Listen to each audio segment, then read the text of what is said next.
on some city streets. There seems to be an interplay between the two. Every time it rains, the gridlock kind of becomes thicker. But of course, we do hope the authorities at City Hall, that is Kampala Capital City Authority, are working almost every day to make sure that this issue is rectified. Welcome to this segment of Morning at NTV. We're glad you're still with us. For those who are just joining us, a very warm welcome to the premier #1 morning show in the land. I'm Chris Higenyi. We have with us to discuss the building of a movement for the advancement of gender equality official from EASSI, that is Agnes Akoth, is a program officer. She'll be giving us a little bit of detail on what the organization does, but most importantly on the latest initiative that that organization is part of alongside others. We also have in studio Celine Auma, the program coordinator at Terre Des Hommes. That's a French organization. I was earlier on grappling with the pronunciation, but I hope I've gotten it right. I'll be getting a few lessons in French, so the next time we come on air and I'm saying a lot of French, please don't run away. A very warm welcome to the program, ladies. How are you this morning? We're fine. Thank you very much, Chris. There is a lot that we have to talk about, of course, but just a preamble about EASSI from Miss Agnes Akoth. Yes, thank you so much. EASSI in full is the Eastern African Sub-Regional Support Initiative for the Advancement of Women. Wow. It's a gender equality-based organization advancing women's rights and gender relations within the Horn and the East, between the East and the Horn of Africa. Yes. So today we are here not as EASSI but as Power to Youth, which is a program, a 5-year program within Uganda, advancing the rights of girls and women, most especially the adolescent girls and young women within Uganda, in terms of including them in decision making, ensuring that they are meaningfully engaged in decision making, most especially around the harmful practices that actually affect them, the child marriages, the unintended pregnancy, the female genital mutilations, and also ensuring that they are meaningfully engaged in the policy making processes, so that their views are captured. All right, of course, we shall be delving deeper into what that means for the women's movement and advancement of gender equality across the country and the region, of course. Celine Auma, what is happening at Terre Des Hommes and how does it play into this program? Thank you very much, Chris. For Terre Des Hommes, we are a child rights organization and we focus on ending child exploitation. But also as a whole, as she leads a consortium, Terre Des Hommes is the lead agency coordinating the She Leads consortium that is comprised of Plan International, Femnet, Femnet, and then also Terre Des Hommes. So the mandate of the consortium is to amplify voices of girls and young women in key decision-making processes, but then also challenging gender discriminatory norms that affect them from really fully utilizing their potential. So that is basically about the consortium. And there are also other 7 local-based organizations that also join hands with us to ensure that girls' voices are amplified.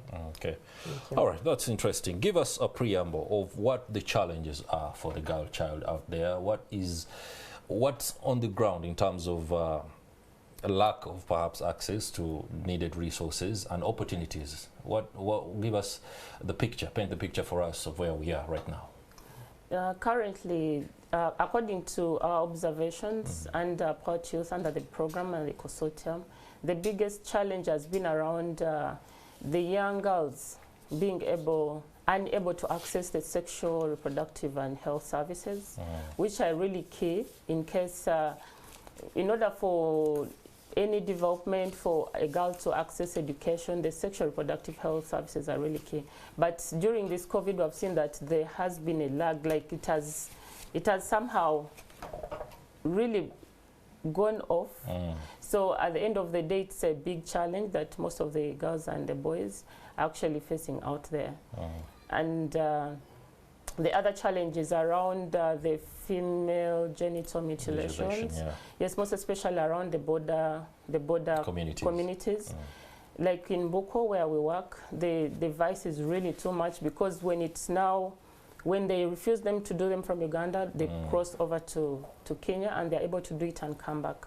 So those challenges are really now beyond, and it has escalated because of COVID. Okay. Yes.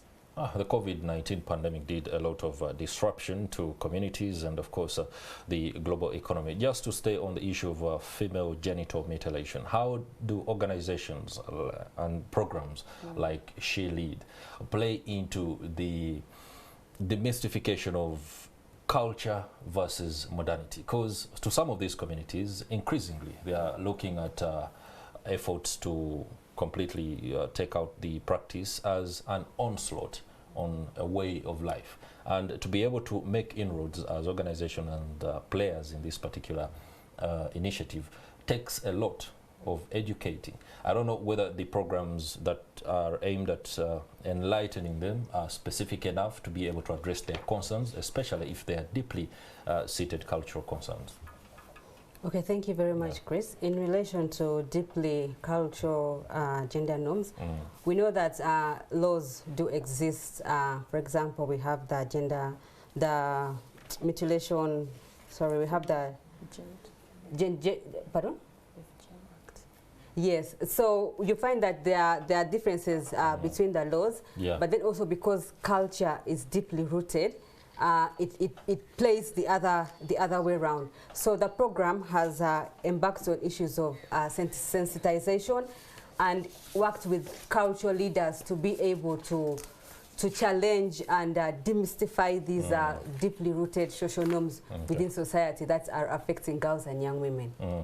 Well, that's interesting, and of course there's a lot that can be done to address those particular fears.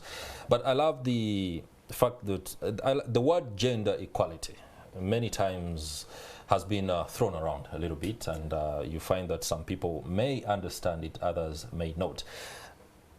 On a personal level, I've come to want to discuss the other aspects of this. For example, equity instead of equality. Have we moved from equality to equity sufficiently, or equity keeps being pulled back by the aspects of equality? Because one thing I know is equality is when everyone is on the same playing field, but equity is when resources, particular interventions are put into the women's sphere to help them do the things perhaps, or even achieve most of what the men achieve. You could take on that. Yes, I think as a country we have not even reached equality, not even equity. Wow. Yes, because if you look at the situations around men and women, there's a lot of inequalities from the workplaces, from our business spaces, even even at the young age, the young themselves, there's a lot of inequalities. And this is deeply rooted in the traditional patriarchal norms and practices that these young people have gone through, that we consider the men being powerful than the women. We consider that a girl child should not raise discussions when the big people are actually talking. So at the end of the day, I don't think we have, and that is why you see the movement is continuously reminding, continuously moving around the aspect of gender equality, because we feel like fine, the policies are there to promote gender equality, but in terms of their implementation, it's really lacking. Okay. A lot is lacking in terms of implementation. It doesn't make sense for us to have policies in place, the FGM Act, the GBV policies in place, and yet we are not implementing them. There is a lot of aspects of allocation of resources to ensure that these policies actually get to work for us to even reach the equity, to reach the equality.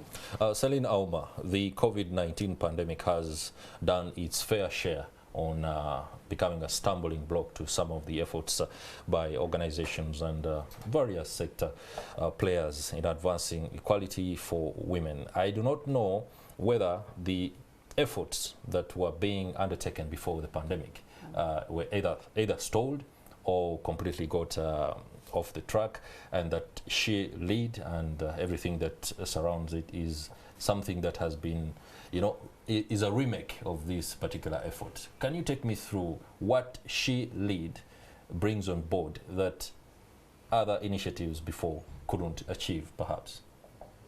So thank you so much. In relation to the COVID-19 pandemic, we see that a lot of gender inequalities have been excavated, particularly around issues of girls going back to school. There's a research that FAWE did, and it's revealed that 366.5% increase in teenage pregnancies. Can I get those statistics again? 300 and? 366.5% increase in teenage pregnancies. During the COVID pandemic period? Yes, during the COVID pandemic period. But then also the police report noted over 10,000 cases of gender-based violence. Now, this shows that there's a big problem. And then also there are steps that need to be taken to break the different biases that surround the issues of gender inequalities, so that girls and young women can be able to have equitable education, but then also be able to have access to sexual reproductive health services.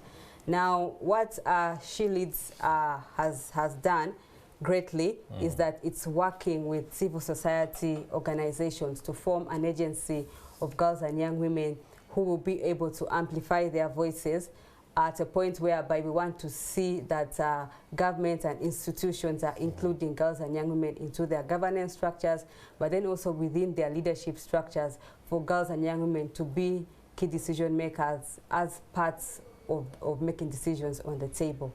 So, but then also in relation to, we will always come down to the issues of gender discriminatory norms. Culture really greatly excavates issues of gender inequalities. We have moved a milestone as a country and policies have been put in place, but again, more still has to be done to ensure that girls and young women are at that level that we want them to be. So in relation to the She Leads program, we work very closely with religious leaders, cultural leaders, but then also girls and young women are the center of the implementation. They're the ones who set the agenda, they're the ones who drive the different initiatives, so that at the end of the day, as their voices come up, also decisions are taken on their issues. Okay, you raise a very important issue and something I won't go personal on anybody, but we all remember there was a time when one of the leading religious leaders in the country was icked by the fact that girls who had gotten pregnant during the COVID-19 pandemic were being allowed into school. The religious leader was very, very vehement in saying, no, that should not happen. He gave his reasons, of course. I don't know what your take is on the general grim statistics around the fact that there are so many pregnant girls who suffered that particular anomaly within the time of their lives. How are you tackling this? Now, under the Power to Youth program, the beauty about the Power to Youth program is that it has a pathway that mainly engages the societal actors to promote the rights of the youth and ensuring that they are protected within the communities. And some of these societal actors are the religious leaders and the traditional leaders. They are part of that. Yes. So in every initiative, in every activity we do, make sure those two, actually, mostly those two, are actually part of those activities. And our engagements with them is usually around protection of mostly the girls, the young girls that are in school, but also the ones that are out of school. So the program focuses on both. So we encourage them, if they cannot, if it has reached the limit where they cannot go back to school, we encourage them to actually engage in more productive economic activities, the use of their hands, the crafts, so that they can be able to actually earn a living, but also at the end of the day, they are getting knowledge, they are getting empowered at the end of the day. So they don't appear vulnerable, they are not at risk at any time. Talking about vulnerability, there are biases that are perpetrated by society, and then I believe personally there are biases that the young girls and even older women grapple with personally, so much so that they are unable to come out of this on their own, and they kind of believe that this is where we should be. It's something that has completely put the feminism agenda in a bit of a sport of bother, so much so that why should certain things be looked at within the gender equation of looking at, for example, giving the ladies or the women an advantage when actually we are ensuring or going towards the fact that if men can do something, there are those who say women can do it better. Do women find themselves more like shooting themselves in the foot, especially with regard to biases, when something is said before the society makes its whether judgment or pronunciation, the lady, the girl, the woman has already dictated upon herself? So again, I think it goes back to how women have been socialized in society. So because the socialization starts from home and the gender roles really dictate that women should be in the kitchen, women should be in the house. So all that kind of limits our participation even in public life. So you find that when all these stereotypes are coming up, even the lady herself she'll find it very difficult to break those particular stereotypes and biases because it has already been ingrained in her. But then also in relation to overcoming these particular biases and stereotypes, it has to be a concerted effort. It has to be joining hands. We don't want a situation whereby we're only having a conversation that is surrounded only around females, but then also we want to bring the men on board as our allies to be able to hold our hands and break those particular biases that prevent us from moving forward. So I really think that it's about joining hands together. It's about also the men coming on board so that women are elevated.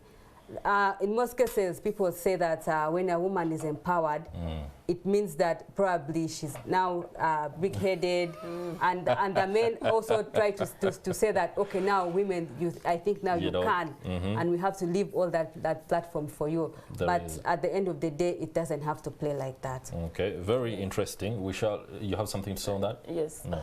Under Port Youth, the lead organization under Port Youth is called Men Engage Uganda.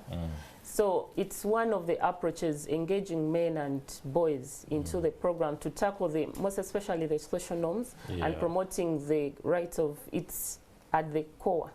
Like we have to engage men to be able to tackle these issues. It's not it's no longer a woman's issue anymore. It's no longer a girl's issue. It's both the man and the woman, so that we can actually realize gender equality. That's a nice approach that perhaps you're adopting for the movement.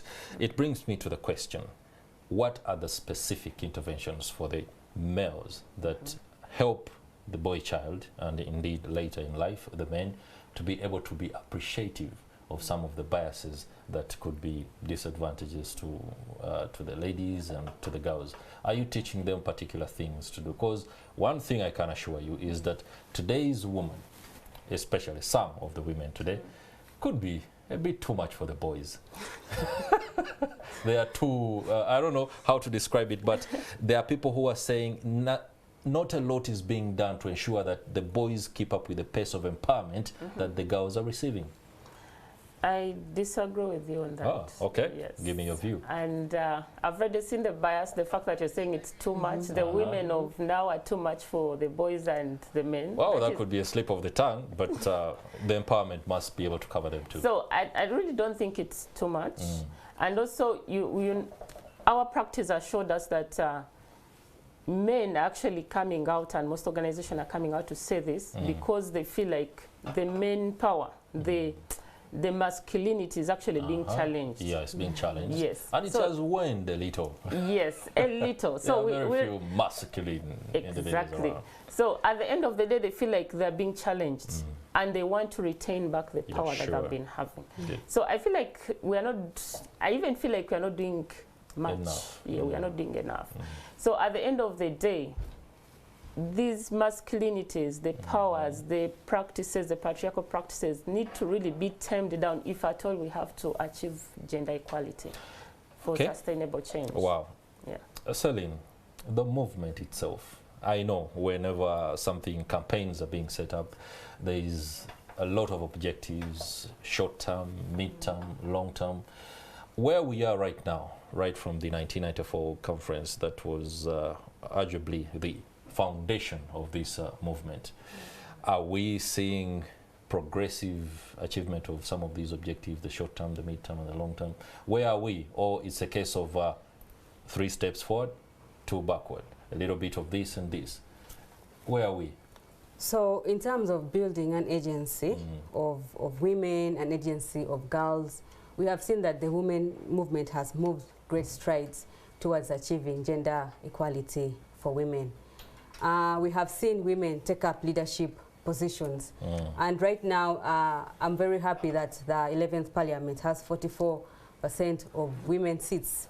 So, and just recently, last Friday, Right Honorable Speaker Among, Anita Among, she's the Speaker of the Parliament. So it kind of shows that the agenda of women can really be fronted at that particular level. But then also, when we look at the other areas where the women movements have done really great work, in particular around issues of women empowerment, we see women being employed, we see women being paid. So all this has given us an angle that, yes, much has been done. But again, we can't say that it's enough. We also acknowledge that gaps do exist, but a lot still has to be done to uplift women out there. In terms of equity, it's good. Equity is good. It levels the playground for girls and women to be able to compete at the same level with what? With men. So, and I think that's the direction that this program also needs to advocate for. Sure. Talking about building a movement, I would be very, very particular and perhaps put you in a spot of bother. The powerful women of the day. There are times and moments when, as a country, we either question their ability to ensure that the movement goes further than it has actually come. There are accusations of tokenism. I don't know how the other players within the movement are tackling that particular issue. Do you even receive sufficient support? Don't be afraid to say we don't. Please be free with saying we receive a lot of it. But what I want to know is that the other players, especially the ones that operate from behind the scenes, getting the necessary support in whichever form that it comes from the powerful women who hold the positions of power either in government, civil society, and also within the private sector. Okay, I would. The movement. Say it. No, the movement requires a lot of resources, no doubt. Yes, the movement requires a lot of resources, a lot of commitments, and a lot of time. Yes. So in terms of the human resource, getting support from the women that have been in the movement, yes. Ah, pretty good. Yes. I would say that, yes, again. They're always there. When you need them, they're just a call away. And they are always willing to actually support in the movement. Okay. In terms of financial resources, the answer is yes and no. Yes, because to sustain a movement, it needs a lot of financial resources. And as you see, probably, maybe the reason why some movements are not sustainable is because it's project-based. Yes, that's now the movement that we are currently putting out there on building a movement on advancing gender equality is sustainable in a way that we are utilizing the, first of all, it's donor, but at the end of the day, we are utilizing our resources inward within the consortiums of Power to Youth, We Lead and She Leads. Okay. So at the end of the day, we are able to utilize our own commitments at the organizational level. And also the partnerships we have, the networks we have, and they are all women-led. Okay. So we are able to sustain the movement beyond the donors. Yes. Yeah, sure. That's an interesting perspective you bring on board. Beyond the donors. Yes, beyond the donors. Especially COVID-19 also, so many budgets slashed by the donors, and building a movement requires a lot of resources. I'm glad you say there's a lot going on despite the fact. Do you completely agree with the perspective, or there is something you know that we don't know? No, I think I totally agree with Agnes's perspective, but then also to sustain an agency, it's important that capacity is built of the girls and then of the women, but then also incorporating it within the existing government structure, so that tomorrow when the consortium pulls out, we find that the agency of girls is still moving on and they're still advancing and they're advocating for issues at a bigger scale. Okay. But then also, besides capacity building and putting them within the government structures, it's also important to link them up with different economic safety nets, so that they have a common agenda that brings them together financially, but then also continue to lobby and advocate for their human rights. At this point in time, where the movement is, there's a lot of legislation going on. There are also edifices within aspects of legislation that have consistently dragged on. For example, there was a time the divorce bill became an issue. I don't want to go into the controversies of that. Do we have any particular pieces of legislation that the three-pronged consortium is pushing right now that builds into the objectives of strengthening the movement? Any particular legislation? Something that you feel like should be attended to by the members of parliament as soon as possible to help perhaps enforce, for example, female genital mutilation, as the case is, that's the eradication of the vice. Is there anything you would love to speak to legislators about? From the perspective of the She Leads consortium, and also the fact that we are looking at issues of gender equality, it's very important that budgets are allocated towards the implementation of these policies, but then also to push for the implementation of the national gender policy, which it guides all our work around issues of gender, and it guides our work around issues of mainstreaming gender into the different programs and then also the government departments. So my call out is really strongly towards the allocation of budgets, but then also ensuring that the national gender policy is implemented. Okay. The time is not our best ally right now. We are nearing the bend of the end of this particular program. The International Women's Day theme coming up, Gender Equality Today for a Sustainable Tomorrow. There are hundreds and perhaps thousands of girls out there who are grappling with issues that right now they have an idea of what you guys are doing in terms of what the consortium is all about. How do they reach you?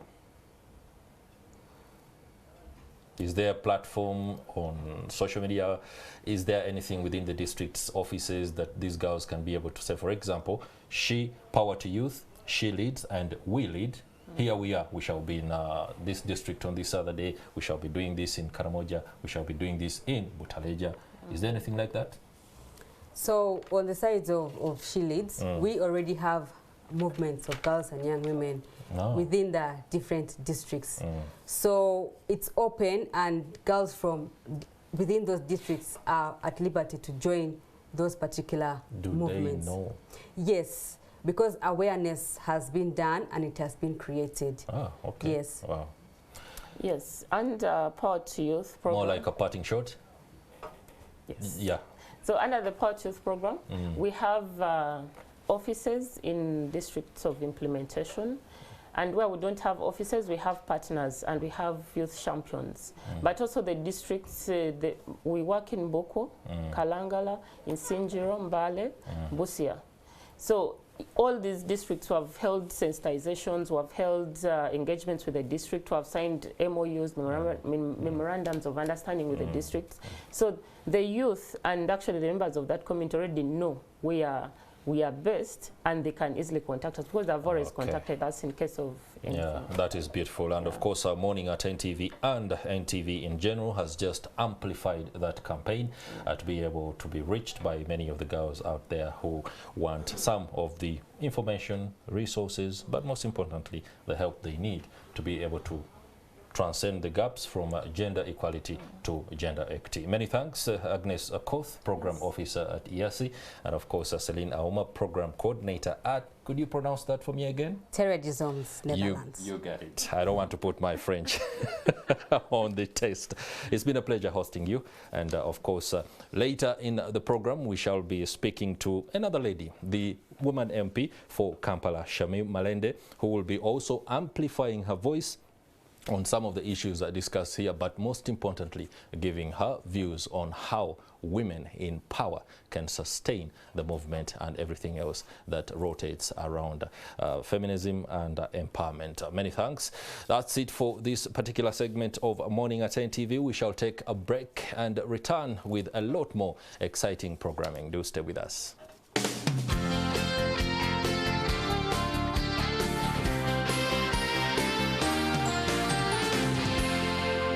You're watching Morning at NTV. Did you know that the Building Industry Management System, BIMS, will enable architects to confirm submitted architectural drawings,